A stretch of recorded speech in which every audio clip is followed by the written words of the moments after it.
I went on a road trip with my daughter Emma. About 30 minutes into our drive on the highway, 7-year-old Emma suddenly said, "Mom, there's a weird smell coming from the air conditioner. My head hurts." I immediately pulled the car over to the shoulder and checked the air conditioning. The moment I opened the filter, I gasped. There were several small capsules attached that I'd never seen before. With trembling hands, I called the police, and one question floated through my mind: who? Why? The story goes back 3 weeks. Back then, my life seemed perfect on the surface. I worked from home as a freelance graphic designer, and my husband David had a fulfilling career as an architect. And most of all, we had our treasure of a daughter, Emma. Emma was popular at school, got excellent grades, and was a child who never stopped smiling. However, small cracks had begun to form in our seemingly perfect home. David had become strange ever since he was assigned a big project recently. He came home later and later, and when I asked how work was going, he'd just reply curtly, "Fine." It happened one night. While David was in the shower, his smartphone on the table lit up. The screen displayed a woman's name, Amanda, and a message saying they could meet again tomorrow. My heart pounded violently, and anxiety squeezed my chest. At that time, the one who became my emotional support was my mom friend Christine. I met Christine 2 years ago when her daughter Olivia transferred to the same school as Emma. I quickly became close friends with her. She was cheerful and kind. When my relationship with my husband began to get rocky, I consulted with Christine many times over the phone. She always listened kindly and encouraged me, saying, "I'm sure everything will be fine." Christine's husband Robert was an auto mechanic, and she always offered, "My husband can fix anything with cars, so let me know if you ever have any trouble." Those words became reality on a hot, humid afternoon. When I got in the car to go shopping, the air conditioning wouldn't work at all. As I was thinking about taking it in for repairs, Christine called. When I told her what was going on, she immediately said, "Have my husband look at it, he'll do it cheap." I expressed my gratitude, saying, "Thank you, that really helps," and decided to leave the car with them. The next day, Robert brought the car back. "I replaced the air conditioning filter, so it should be fine now," he said with a smile. As I thanked him, I felt a strange sense of unease. His hands were trembling slightly. He wouldn't look me straight in the eye. But I dismissed that feeling of unease. It must be my imagination. Christine is my best friend. There's no way she or her family would do anything bad to me. About 2 weeks after the car repair, David's attitude became even colder. When I talked to him, he was distracted, and dinner time had lost its former family atmosphere. Even when Emma talked excitedly about things that happened at school, David just gave perfunctory responses. One night, I was working on a design project in the living room. David was holed up in his study, but I could hear his voice through the door. "Got it, let's meet tomorrow. I'll leave the place up to you." His words were low, in a tone as if he didn't want anyone to hear. My hands trembled, and the strength left my grip on the mouse. The next morning, David left the house earlier than usual. I watched from the window until his car disappeared from view, and then I called Christine. "Hello, Jennifer. What's wrong, calling so early?" "Christine, listen. David might be having an affair. What should I do?" My voice was shaking. I confided everything, the conversation I'd overheard last night, the woman's name Amanda, all of it. Christine answered in a gentle voice, "It's okay, Jennifer. I'm sure it's a misunderstanding. David loves you. But his attitude. I know, it must be hard. But you could hire a private detective just in case. If you want to know the truth." I said I wouldn't go that far, but in my heart, I felt my doubts about my husband growing day by day. Even after hanging up, I sat frozen on the sofa for a while, unable to move. A few days later, I got a call from Emma's homeroom teacher, Ms. Parker. "Mrs. Jennifer, there's something I'd like to discuss about Emma." There was tension in her voice. Surprised, I decided to go to the school right away. When I arrived at Miss Parker's classroom, she greeted me with a gentle smile. However, there was worry in her eyes. "Actually, Olivia has been complaining recently that Emma is bullying her." The moment I heard those words, my heart nearly stopped. Emma bullying someone? That couldn't possibly be true. "Teacher, is that really true? Emma doing something like that?" Ms. Parker continued, carefully choosing her words. "However, as far as I can see, I don't think Emma is that kind of child. I'm also concerned that Olivia's complaints aren't specific. But I thought I should let you know as her parent." I thanked her in confusion and left the school. Even after getting in the car, my head kept spinning. There's no way Emma would bully anyone. But why would Olivia tell such a lie? When I got home, Emma was doing her homework in the living room. I sat down next to my daughter and asked in as gentle a voice as possible, "Emma, did you do something to Olivia at school?" Emma looked up at me with a surprised face.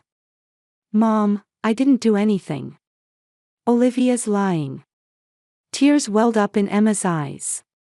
She continued, "I heard that Olivia's mom says Emma is a bad girl. Olivia told me." When I heard those words, I froze. "Christine. But why? Wasn't she my best friend?" "Emma, it's okay. Mommy will take care of it." That night, I couldn't sleep. My husband suspected affair, the false accusation of bullying against my daughter, and Christine's name. Everything was tangled up messily, tormenting my heart. The next day, Christine called. "Hey, Jennifer. You seem tired lately, so why don't you take Emma on a drive to refresh yourself?" I was a bit confused. But she continued, "It'll also be a good chance to check if the air conditioning I had fixed is working properly. I think it would be good to get some distance from David and cool your head too." "You're right. I probably do need to refresh." I agreed. Christine's suggestion seemed like a lifeline to me at the time. I wanted time away from everything, my relationship with David, Emma's problems at school, to think things through. That night, when I told David I was going on a drive, he suddenly objected in a strong tone. "You shouldn't go now." "Why not?" "It's none of your business." I shot back emotionally. David started to say something but swallowed his words. "Fine. But be careful." In his eyes was a complex emotion I couldn't understand. But at that moment, I couldn't even tell if it was worry or if he was hiding something. On the morning of departure, David came to the front door to see us off. "Are you really going?" he confirmed once more. "Yes, I'm going. I want some time alone with Emma." David let out a deep sigh. And he started to say something but ended up closing his mouth. His expression showed resignation and deep worry. A message arrived from Christine, "Have fun. Send me pictures." "Thanks, I'll talk to you later," I replied and got in the car with Emma. When I started the engine, the air conditioning sent a comfortable stream of cold air. Robert's repair seemed perfect. As Emma fastened her seatbelt, she asked, "Mom, are you fighting with Dad?" "It's okay. Adults will solve adult problems. But Dad seems really worried lately." Emma's words made my chest ache a little. But then I remembered the woman named Amanda, and that pain turned to anger. We entered the highway and continued driving smoothly. The sky outside the window was blue, and Emma was happily humming a song. Everything seemed peaceful. "Mom, this air conditioner smells weird." Emma's voice suddenly broke the silence. "What? A smell? Something's wrong. My head hurts. I feel sick." Emma's complexion visibly worsened. I hurriedly pulled the car over to the shoulder. My heart pounded violently, and my hands trembled. "It's okay, I'll open the window right away." I opened all the windows and got Emma outside. While she breathed fresh air, I tried to check the car's air conditioning and opened the hood. However, there was no visible abnormality. But there was definitely a strange smell. It was a pungent, irritating smell like chemicals. I decided to open the filter area. The moment I removed the cover, my hands froze. There were 5 small capsules attached. They were clearly not car parts. They had been artificially, intentionally installed. "Mom, what's wrong?" "Emma, get away from the car. Right now." I pulled out my smartphone with trembling hands and dialed 911. "Hello, is this the police? There's some kind of device in my car's air conditioner. Please help." The operator asked for my location in a calm voice and said they would immediately dispatch a patrol car and ambulance. After hanging up, I stood there in a daze. Who? Why would they do such a thing? What came to mind was David's cold attitude. The woman's name, Amanda. His complex expression this morning. Could it be? Could David have done this? To be with his mistress, he would get rid of Emma and me. The moment that thought crossed my mind, all the strength drained from my body. I could hear the sirens of the patrol car and ambulance in the distance. I held Emma close as we sat on the grass by the roadside. My daughter's body was trembling. "Mom, I'm scared." "It's okay, Emma. Everything's okay now." Even as I said this, I myself was shaking with fear. What was that device? Who installed it? And why? The patrol car arrived first. 2 police officers got out and rushed over to us. "Are you all right? How is your daughter feeling?" "Emma says her head hurts." There was a strange smell from the air conditioner. And when I opened the filter, I pointed at the car. One of the officers carefully approached the car and looked under the hood. His expression changed in an instant. "Contact headquarters. We need specialists." The ambulance arrived, and the paramedics began examining Emma. They took her blood pressure, checked her pupil response, and put an oxygen mask on her. Emma's color gradually improved, but she was still complaining of a headache. "Let's get her examined at the hospital just in case. There's a possibility of carbon monoxide poisoning." The paramedics' words made my blood run cold. Carbon monoxide. That's a deadly poison. After a while, a black car arrived. A woman in a suit got out and approached me. "Hello. I'm Detective Lisa Morgan from the Child Crimes Unit. Are you and your daughter all right?" Her voice was calm and warm. I felt a little reassured. My daughter has mild symptoms, but they say her life isn't in danger. But that device. Detective Morgan looked toward the car, then looked straight into my eyes. "Could you tell me the details? When did the car start having problems, and who was the last person to touch it?" I began telling her about what happened 3 weeks ago. About the air conditioning breaking down. About my mom friend Christine recommending that her husband Robert fix it. About Robert taking the car and returning it the next day. And about that sense of unease. Robert's hands were shaking. He wouldn't look me in the eye. But at the time, I thought it was just my imagination. Detective Morgan nodded as she took notes. "Is there anything else that concerns you? Have you had any conflicts with anyone recently?" I hesitated. But I knew I had to tell her. "Actually, my husband has been cold lately. He seems to be meeting with a woman named Amanda. I think he might be having an affair." Detective Morgan's expression didn't change. "What's your husband's name?" "David. David Johnson. He's an architect." "I understand. We'll need to speak with your husband as well." Could you contact him? I pulled out my smartphone with trembling hands. When I called David, he answered after one ring. Jennifer. What's wrong? Are you safe? There was urgency in his voice. As if he had anticipated something would happen. Come to the hospital right now. We need to talk. Okay. I'll be right there. I told him I was at Central General Hospital and hung up. On the way to the hospital in the ambulance with Emma, my head was in chaos. The urgency in David's voice. Had he known something? Or had he himself? No, I didn't want to think about it. But if David had tried to kill Emma and me, to start a new life with a woman named Amanda. When we arrived at the hospital, Emma was immediately taken to the examination room. I had to wait in the waiting room. Detective Morgan waited with me. The analysis results of the device are in. She said quietly. That was a device designed to generate carbon monoxide. It was designed to be sent into the car interior through the car's air conditioning. Carbon monoxide. Yes. It's colorless and odorless, and you lose consciousness without realizing it, and then. She cut off her words.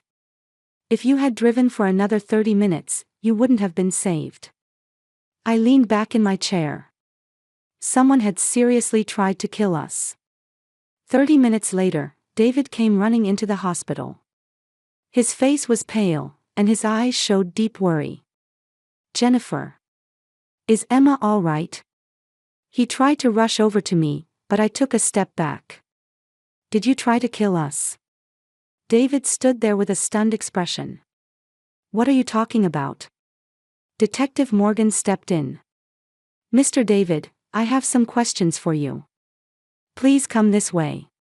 Wait. Please listen to me. David looked at me. In his eyes was despair and something like an appeal. Actually, I hired a private detective. A detective? Yes. I felt you and Emma were in danger. So I was investigating. I was confused. What are you talking about? At that moment, the waiting room door opened and a woman entered. Long black hair, an intelligent atmosphere. And a familiar face. Hello, Mrs. Jennifer. I'm Amanda Carter, a private detective. Amanda. You're Amanda. She smiled gently. Yes. I was hired by Mr. David to investigate your surroundings. Starting about 3 weeks ago. I sank into a chair. David hadn't been having an affair. He had been trying to protect us. But why? Why didn't you tell me? David sat next to me. I didn't want to worry you. And I didn't have proof. I didn't know who was targeting you. Amanda continued. As a result of the investigation, a certain person emerged. That person is Christine Williams. Christine. My voice trembled. But she's my best friend. Why would she? Amanda opened a file containing documents. 5 years ago, Christine was involved in a similar incident in another state. At that time, the daughter of her best friend was seriously injured in a suspicious accident. Christine was suspected, but wasn't arrested due to insufficient evidence. Detective Morgan joined in. When we investigated the school, a shocking fact came to light. Ms. Parker contacted us, saying Olivia herself had confessed. Olivia did? Yes. She said, Mommy told me to say bad things about Emma. I couldn't believe it. Why would Christine do such a thing? Amanda continued her explanation. In the past, Christine was jealous of mothers with perfect children. Her own daughter Olivia was isolated at school, and she apparently couldn't bear it. Emma's popularity. Her grades. Her many friends. It was all unforgivable to her. Tears fell from my eyes. I had thought she was my best friend. I had trusted her. I had confided in her. Was all of that a lie? David took my hand. I'm sorry for acting in ways that made you suspect me. But I wanted to protect you. I squeezed his hand back. I'm sorry too, for suspecting you. At that moment, Emma came out of the examination room. Her color had improved. Mom. Dad. We embraced our daughter. The three of us, a family, were so grateful to be safe together. Detective Morgan said, "We'll now search Christine's home. We'll definitely find evidence and arrest her." Detective Morgan immediately obtained a warrant and began searching Christine's home. We stayed at the hospital and continued monitoring Emma's condition. David kept holding my hand. The warmth of his hand was now incredibly reassuring. Several hours later, we got a call from Detective Morgan. "We've seized evidence. I'm heading to the hospital now." When she arrived at the hospital, she was holding several clear evidence bags. Inside were small capsules, containers of chemicals, and a notebook. We found the remaining chemicals in the garage. And this. Detective Morgan opened the notebook. Inside, written in Christine's neat handwriting, was her plan. June 15th, suggest trip to Jennifer. June 20th, device to activate. Make it look like an accident. Perfect. I felt nauseous. She had called killing us perfect. My best friend had. Furthermore, your husband Robert has confessed. Detective Morgan continued. He's being interrogated at the police station now. According to his testimony, his wife threatened him into installing the device. A recording of Robert's testimony was played. His voice was shaking, full of regret. My wife threatened me into installing the device. She said that if Emma was gone, Olivia would be happy. She was serious. I couldn't stop her. I was afraid of my wife. She's a psychopath. If I opposed her, both my daughter and I would be in danger. So I had no choice but to do what she said. I'm sorry, Mrs. Jennifer. Emma. I'm truly, truly sorry. The recording ended.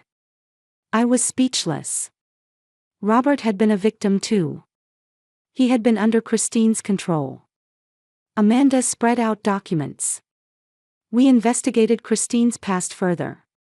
We were able to contact the victim's family from the incident 5 years ago. She showed me photos on a tablet. There was a screenshot of a newspaper article. Best friend's daughter hospitalized with unexplained poisoning symptoms. Mother suspects Christine Williams but no evidence. This is testimony from the victim's mother at that time, Mary Thompson. Amanda played another audio file.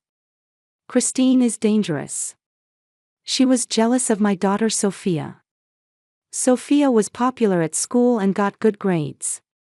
Christine's daughter was shy and had few friends, and Christine couldn't accept that. One day, Sophia suddenly collapsed.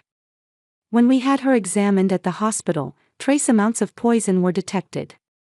But we couldn't figure out where she ingested it from, and the police couldn't act because the evidence was insufficient. But I know. Christine did it. Because I saw her eyes. Those cold eyes that felt nothing. I wanted to warn you all. When I heard Christine had moved, I worried she would do the same thing in a new place. But no one believed me. The audio ended. I trembled. Christine had been targeting mothers with perfect children since 5 years ago. Detective Morgan continued. There's another shocking fact. We have a report from Olivia's therapist. Olivia has been placed under Child Protective Services and is receiving counseling. This is what she confessed. She was taught by her mother that if she spoke badly of Emma, her mother would love her. In reality, Olivia wanted to become friends with Emma, but her mother wouldn't allow it. My chest tightened.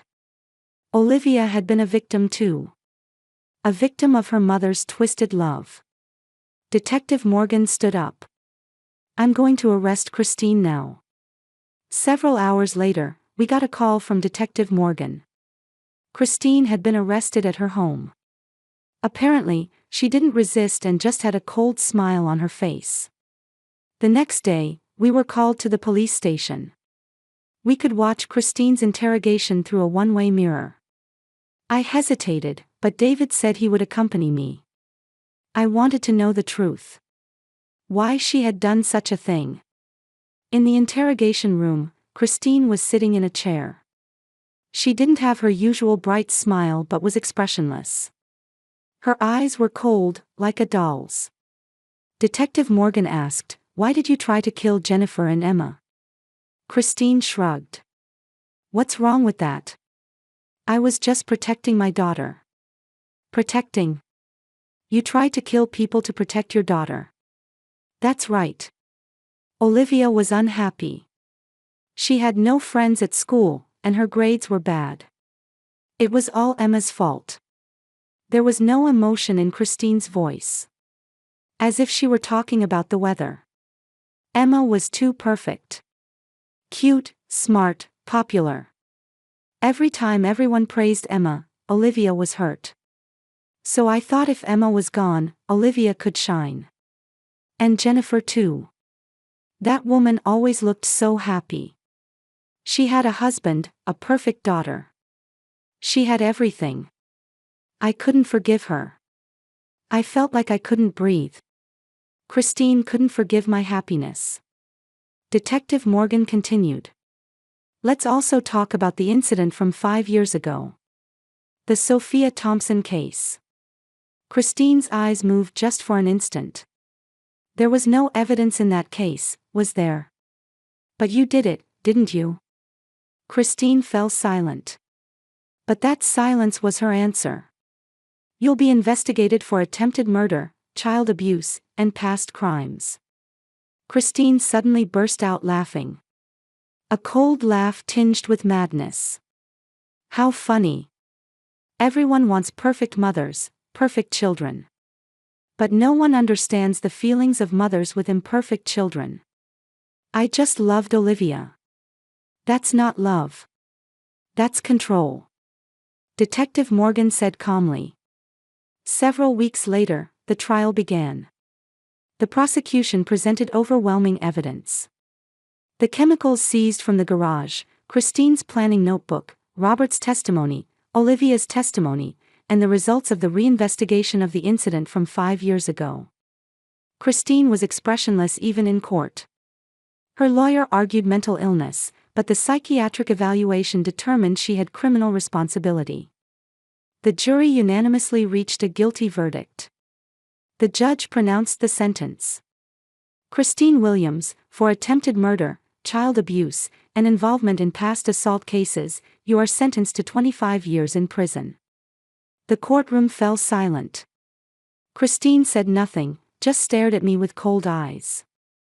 In those eyes, there was no regret or remorse.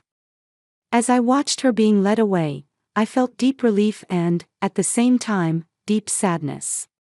To think that someone I had trusted so much had been such a monster. David put his arm around my shoulders. It's over now. Yes, it was over. The long nightmare was finally over. A year has passed. Christine is serving her sentence at a state prison.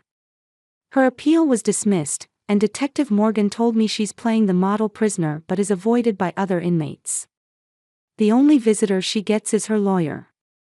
Olivia has started a new life with foster parents. Her father Robert lost custody for his involvement in the incident but received a suspended sentence and now has regular visits with his daughter. Olivia is receiving therapy and is gradually healing from her emotional wounds. Last month, I received a letter from her. Aunt Jennifer, Emma, I'm sorry. I was scared of Mom. But I'm okay now.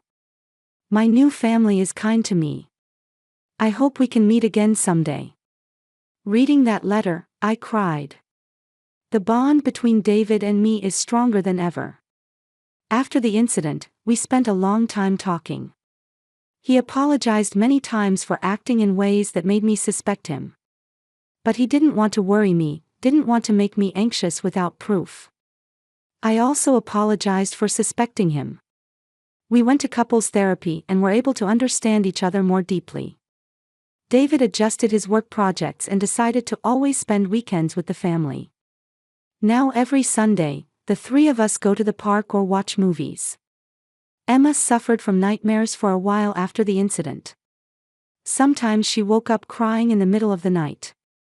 But thanks to the support of a child psychologist, she gradually regained her smile.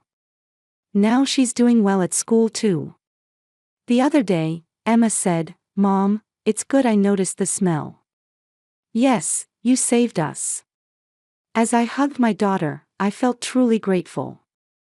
I can no longer be as defenseless about mom friendships as I used to be. I learned firsthand the danger of trusting people too easily.